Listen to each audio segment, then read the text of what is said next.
Hello humans, Master Dinnerflex here, and today I'm going to be showing you a deck a lot of people keep requesting whenever they see I play this. Not YouTube specifically, just people I duel against. They're really interested in this deck I'm playing. So I figured I might as well go put it on my channel and let people have a look at it for other people out there. And this is called Chaos Blade. For those of you who don't know, back in 2007 there was a deck called Airblade Turbo, and pretty much it was Diamond Dude Turbo but with 3 Stratos, and the main card of the deck was Divine Sword Phoenix Blade. It wasn't, you could say it was the main card of the deck, but what this essentially does is you banish 2 warriors to add, from your graveyard to add it to your hand if it's in the graveyard. So you essentially use it as a quicker Sinister Serpent. So cards that discard for cost, like DDR, DDM, Hand Destruction, cards like that, or just equipping it and banishing for free advantage, is very powerful. And the fact that it would fuel cards back in the day like Dimension Fusion, Return from a Different Dimension, all kinds of cards. A very powerful card for its time. Even though the stat boost is only 300, the fact that it could constantly recur itself is what made it so powerful, and it fueled so many banishing resources. So I'm going to go ahead and get into it. We got 3 rating. Very important to mill. While there's not too many monsters, you're actually just looking to mill certain monsters, but mill this. You want this in your grave very quickly. You want to run into this first turn if you can. Originally I was playing Hidden Armory, but that card was awful. I was losing every duel I was activating it, so I just cut it and it works way better. Then we got 3 Malicious. You play 3 Malicious. It's really good. You banish 1, get another. It fuels banished resources, and the fact that you have so much banished recursion that you could play 3 Malicious, and if you banish 1, you're going to get that one back and make a Beatrice or M7 or something. Like, you can make rank 6 plays just off of Malicious and no other level 6. Then we got 3 Diamond Dude.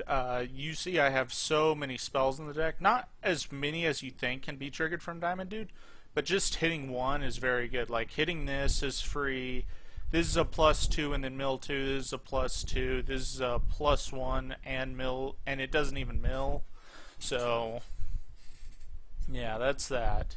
So we got 2 Shadow Mist. This has no value when it comes to mana exchange. It's just valuable as a discard outlet or a mill outlet that gives you a free plus. Go search a Diamond Dude or Malicious if you have D-Draw. That's all it's really used for, but it's just really good grave fuel. And to Jane, I would just play 5 Raidens really, but you need a little more Lightsworn for this, and you just need a little more mill power. And I didn't want to run Lila or anything like that because this is a warrior. So it's going to be this, Aaron, and that's it. Like, because the other one requires having another Lightsworn to mill. 1 Karaz. This helps you cycle and draw into. If you can cycle but you don't have the hand you really need, this can help you with that because you could just keep destroying like your Phoenix Blades and itself. Draw 2, banish your Phoenix. Banish for your Phoenix Blade. This being it. Draw. Get it to your hand. Like use DDR. Do it again. That's what it's used for. Very good, very high draw capacity. It's really strong. Then we got BLS, and then his best friend BLS. These guys are, you know what this one does, of course, but for those of you, you've probably seen this in your ultra rares from Breakers of Shadow and not even gave a damn about what this card does. When this card is summoned, normal or special summoned, you can target one of your banished light or dark monsters and 1 card your opponent controls. You're going to return your banished light or dark to the graveyard and then banish their card. So it's a BLS that can attack back row, which I like. And then more importantly, it puts a warrior back in your grave. And he has a nifty final effect is when he destroys an opponent's monster per battle, you can target a level 7 or lower warrior type monster, so everything except these two, and add it to your hand. So like if you have a solar recharge but not a lightsworn, you tack into some, grab Raiden or Jane, or same with D-Draw, get one of these guys. That doesn't come up too often, but it's very nice to have it there. And returning stuff to your graveyard just fuels Phoenix Blade. So yeah, this card's very, very good in the deck. I really want to play 2, but playing 2 is cloggy, and you really, really need to keep your monster count low when you need to see more spells and monsters. And then the last 2 monsters, DDM, Different Dimension Master. This is another card you guys probably see in your commons and rares and like, oh, this guy is useless. Once per turn, you can discard 1 spell card to special summon a banished monster. So you discard this, which you get for free by banishing 2 warriors. Discard it and get back one of those banished warriors. And it's a 1 level tribute, so it's not bad. So a lot of times when you just have this D-Draw and Malicious in hand, you can D-Draw the Malicious, draw 2, banish the Malicious, special Malicious, tribute summon, banish that second Malicious to get the final Malicious, and then discard another spell in your hand to get Malicious. And if it's a Phoenix Blade, then it just works very well for you. But this helps make rank 6 and your 1 rank 5 options. This gets you back anything. If you use BLS, it died, but you banished it with Phoenix Blade, you can get that.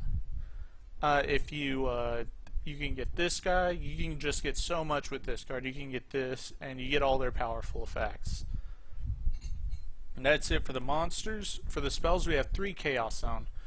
This is a way to where your simple +1s could go into +2s. Like simple 1-for-1s and simple pluses can give you a little more advantage, because each time a monster is banished, per monster you get a chaos counter. So it's not per banishment, it's per counter. So Phoenix Blade will put 2 counters on it, which is really good. Because if it didn't do this deck probably wouldn't even work.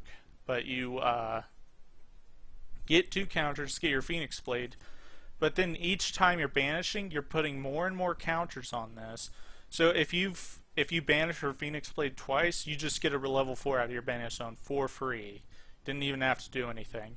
And then you're going to accumulate all these chaos counters, so you can just keep summoning stuff that you shouldn't have even been able to summon. Like, you could end with a good combo, and then because you've been cycling, you could just get another monster to sweeten the deal. So this is very good. Well, I don't play Terraforming because you just want to see 1 and maybe 2 just in case they MST it, but you never want to run into all 3. Like, you just want to see 1 and that's it.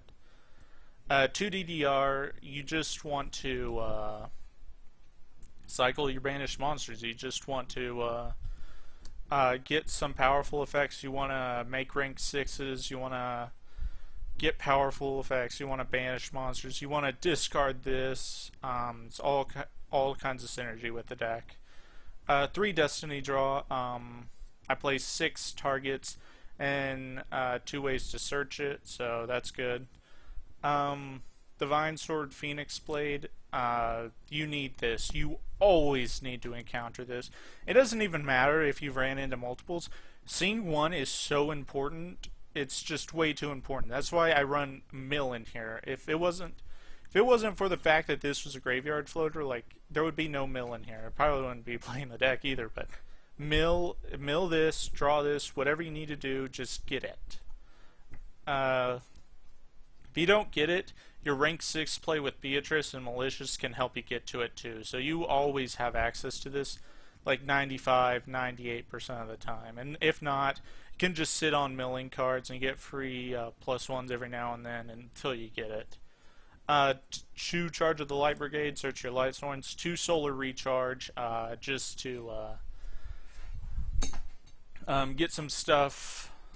I didn't play 3 because I only had 5.